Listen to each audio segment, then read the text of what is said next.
देश की आज़ादी के बाद पहली बार ऐसा हुआ कि लाल चौक की बात करें तो वहां पर हर तरफ तिरंगा था और हजारों की संख्या में वहां पर लोग जो थे वो तिरंगा लेकर खड़े थे। और भारतीय जनता पार्टी की बात करें तो भारतीय जनता पार्टी के द्वारा वहां पर एक भव्य कार्यक्रम का आयोजन भी किया गया था। इस सब पर हम बातचीत करेंगे और इस वक्त मेरे साथ बातचीत करने के लिए मौजूद हैं रविंद्र रैना, जो कि भारतीय जनता पार्टी जम्मू कश्मीर के चीफ हैं। रैना साहब, क्या कहेंगे? ये कहा जा रहा था कि जम्मू कश्मीर में अगर 370 और 35A को कोई हाथ लगाएगा तो तिरंगे को हाथ देने वाला कंधा नहीं रहेगा, लेकिन हजारों की संख्या में लाल चौक में लोग तिरंगा लेकर पहुंच गए। क्या कहना चाहिए? जम्मू कश्मीर के बच्चे बच्चे के दिल में तिरंगा है। जम्मू कश्मीर के हर शख्स के खून में तिरंगा झंडा है। जम्मू कश्मीर के लोगों ने कुर्बानियां देकर देश के तिरंगे झंडे को हमेशा बुलंद रखा है। वो जम्मू रीजन हो या कश्मीर घाटी हो, वो पंडित प्रेमनाथ डोगरा जी हो, वो ब्रिगेडियर राजेंद्र सिंह जी हो, वो मेजर सोमनाथ जी हों, या कश्मीर घाटी के अंदर मोहम्मद मकबूल शेरवानी साहब जैसे लोग, जिन्होंने अपना बलिदान देकर तिरंगा झंडा बुलंद किया। आज जब कश्मीर घाटी के कोने कोने में शान से लहराते हुए तिरंगे झंडे नजर आ रहे हैं तो मन में बहुत प्रसन्नता होती है, गर्व महसूस होता है। ये गौरव के पल है। लाल चौक के ऐतिहासिक घंटाघर के पास भारतीय जनता पार्टी के कार्यकर्ताओं ने, युवा मोर्चा के कार्यकर्ताओं ने और आम कश्मीरी जो वहाँ के नौजवान, हमारे नौजवान भाई बहन, बच्चे, बेटे बेटियाँ, उनके सहयोग से जो तिरंगा झंडा शान से वहां लहराया है, वो एक बात का प्रतीक है कि कश्मीर के बच्चे बच्चे के दिल में तिरंगा झंडा बसता है। कुछ नेता ये भी सवाल उठा रहे हैं कि भारतीय जनता पार्टी जबरदस्ती क्यों कर रही है तिरंगों लेकर? देशभक्ति तो दिल में तिरंगा होती हमारा है। राष्ट्रीय ध्वज है। जब कोई हाथ में तिरंगा लेके नाचता, झूमता, देशभक्ति के गीत गुनगुनाता, डांस करता, नृत्य करता हुआ कोई नौजवान या कोई व्यक्ति, बुजुर्ग, माता बहन, नौजवान, बेटे बेटियां, और भारत माता की जय जयकार करते हुए, हिंदुस्तान जिंदाबाद के नारे लगाते हुए आते हैं, उस खुशी के पलों को तो पूरी दुनिया ने देखा है। तिरंगा हमारा राष्ट्रीय ध्वज है। तिरंगे झंडे से हमारी पहचान है, तिरंगा हमारी शान है और तिरंगा झंडा हमारी जान है, क्योंकि वो हमारा राष्ट्रीय ध्वज है।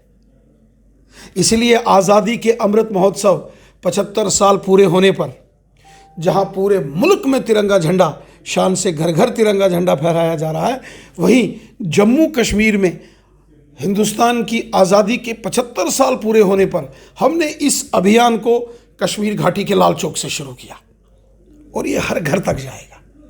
ये पूरे मुल्क में तिरंगे झंडे का ये अभियान आज़ादी के अमृत महोत्सव के बैनर के तले चल रहा है। कोई अलग से हटके हमने कार्यक्रम नहीं किया। आज़ादी के 75 साल पूरे होने पर लाल चौक को क्यों चुना भारतीय जनता पार्टी ने? देखिए, लाल चौक हो या और कोई स्थल हो, जम्मू का मुबारक मंडी स्थल हो, जम्मू का सिटी चौक जिसको अब भारत माता चौक कहते हैं वो हो, कुछ ऐतिहासिक स्थल होते हैं जिनकी अपने आप में एक बड़ी महत्वपूर्ण पहचान होती है। जब आप वहाँ से किसी अभियान को लेते हो तो उसका एक सिग्निफिकेंस होता है। लेकिन हमारे लिए जम्मू कश्मीर का कोना कोना महत्वपूर्ण है। हर घर, हर परिवार, हर चौक हमारे लिए उतना ही महत्वपूर्ण है जितना भारत माता चौक है, जितना लाल चौक है। रविंद्र जी, काफ़ी संख्या में भारतीय जनता पार्टी के कार्यकर्ता, जिनकी संख्या हज़ारों में थी, और शायद पहली बार कश्मीर घाटी में भारतीय जनता पार्टी के इतने कार्यकर्ता जो हैं वो एक साथ एक मंच पर इकट्ठे हुए होंगे। क्या लगता है कि आने वाले समय में भारतीय जनता पार्टी का जनाधार और बढ़ेगा वहाँ पर? अब वो समय आ गया है कि भारतीय जनता पार्टी कोई सीट वहाँ से निकाल सकती है?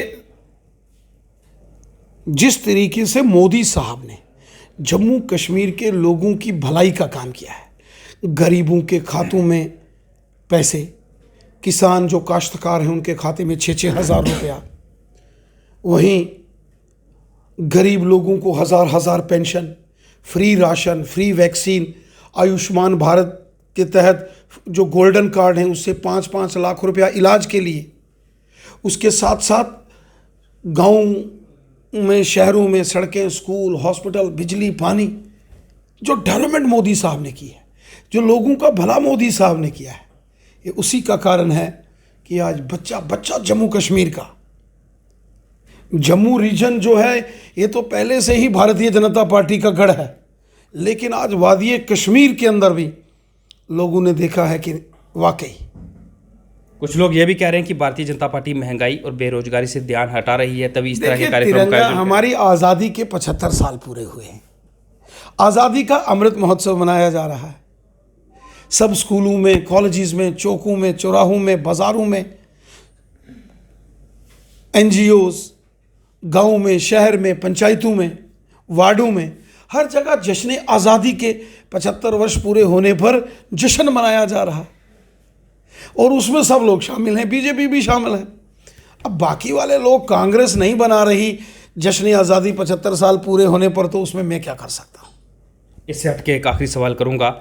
जम्मू कश्मीर की बात करें तो कुछ दिन पहले यहाँ पर प्रदर्शन चल रहा था, जो कि रिजर्व कैटेगरी एम्प्लॉइज़ जो है वो अपनी मांगों को लेकर प्रदर्शन कर रहे थे, और आपने कहा था कि एलजी साहब मनोज सिन्हा से आपने बात भी की है। उसको लेकर अब एलजी मनोज सिन्हा की तरफ से एक आदेश दिया गया है कि उनके लिए ट्रांसफ़र पॉलिसी बनाने के लिए कमेटी बनाई गई है, कम से कम उनकी बात अब सुनी जाएगी। इसको लेकर क्या कहना चाहेंगे? देखिए, बहुत सारे विषय हैं कश्मीर घाटी के, चाहे वो रिजर्व कैटेगरी के एम्प्लॉइज़ हों या कश्मीरी पंडित वहाँ काम करने वाले लोग हों, या दूसरे, यहाँ तक कि गुजर बकरवाल जो एसटी कैटेगरी के हैं, या पहाड़ी कबीले के एएलसी के तहत लगे लोग हैं, सबकी समस्याओं का समाधान होना चाहिए और हम लगातार प्रयास कर रहे हैं कि सब लोगों की समस्याओं का समाधान। आखिरी सवाल करूंगा। फाइनेंस अकाउंट असिस्टेंट के उम्मीदवार जो है वो प्रेस क्लब जम्मू पर धरने पर बैठे हैं। हालांकि सरकार की तरफ से इस तरह का कोई आदेश नहीं आया है कि आपकी जो रिक्रूटमेंट प्रोसेस है उसे कैंसिल कर दिया जा रहा है, लेकिन वो लोग कह रहे हैं कि इस रिक्रूटमेंट प्रोसेस को कैंसिल ना किया जाए। और एक सवाल आपके लिए मैसेज है, क्योंकि आप जम्मू से बाहर थे, वो कह रहे थे कि जो रविंदर रैना हैं, जो कि बीजेपी के चीफ हैं, उनसे ये सवाल पूछा जाए कि हमारी बात